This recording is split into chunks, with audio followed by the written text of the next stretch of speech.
Hi there, this is Malay and welcome to my channel. Well, in this video, we will resume the Excel .NET implementation which we started in the last video. So in the last video, what we saw is how do we get started working with the Excel .NET, access the workbook, worksheets, add the column and insert the header or cell value, and then how do we actually fill the specific rows values for that column. Now in this video, what we're going to be doing is we will be leveraging the same Excel file. However, we will work with the VLOOKUP. We will add a VLOOKUP to a specific cell value and then we will try to autofill all the rows.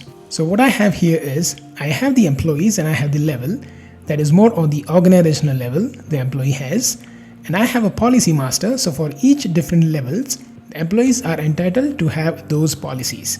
So the company offers these policies to a specific level of employees.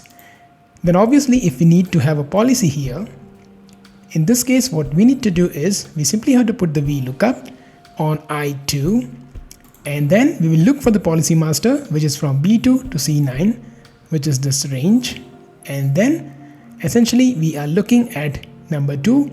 So we are looking at 1 and 2, second is the policy. So we will get the policy. We will first implement this using Visual Studio as we have seen it in the previous example, and then we will put that code inside the Power Automate desktop and that we will execute. So now let's go ahead and start writing the code. Now we have a handle in the worksheet 1, so I guess let's go ahead and comment all these out so that we can write afresh. Now we have a handle on worksheet 1, so let's go ahead and add a formula to the required column. So we'll say range and we'll be putting the column which we have as the J. So let's go and put the J2. That will be the formula that we want to write. The formula is going to be the VLOOKUP. So J2.formula, which is here, equals to, now let's write the formula. Let's copy the VLOOKUP formula. Let's copy this, paste it here. We are all good with the formula. Now we know how to get the last row because we want to do the autofill. So to get the last row, all we need to do is let's copy this part here. So we don't need this line, we need the last row index. We got it here. Now let's go ahead and do the autofill. So the way we will do the autofill is, let's again click this. Now we want to have a new fill range which will actually be from J2 to J last row. That is what we want to fill. So we are talking about this. We want to fill all these rows. That's what we are doing right now. In this case, we have the range.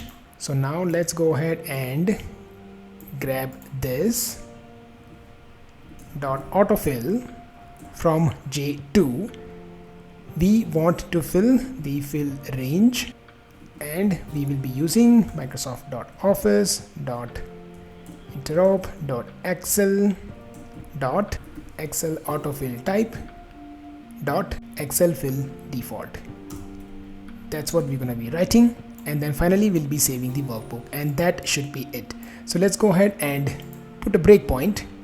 I'll go ahead and delete this policy data. Let me remove this. We just have the policy column and we don't have the data, which we will fill it using the code. Let's close this and let's run the code. Okay, so code execution is started. Okay, I'm going to go and apply motion, the autofill, and we also saved the workbook. Let's open the workbook now. I'll open sample 1.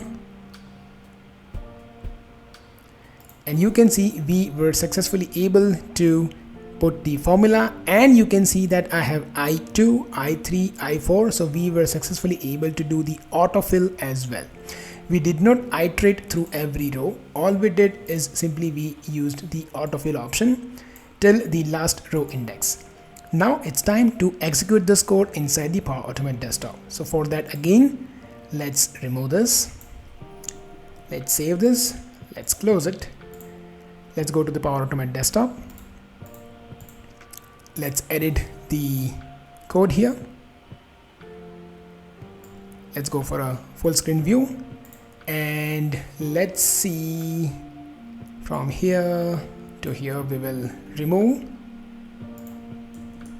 the code. Let's grab the code from this to this, copy here, and this should simply be fine.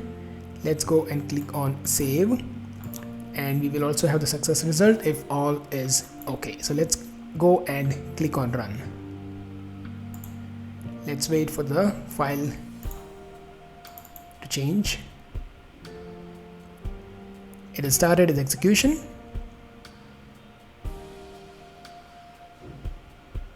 And you can see the file timestamp has changed. Let's click on sample1. And you can see that through PAD, we were also successfully able to set the formula and do the autofill.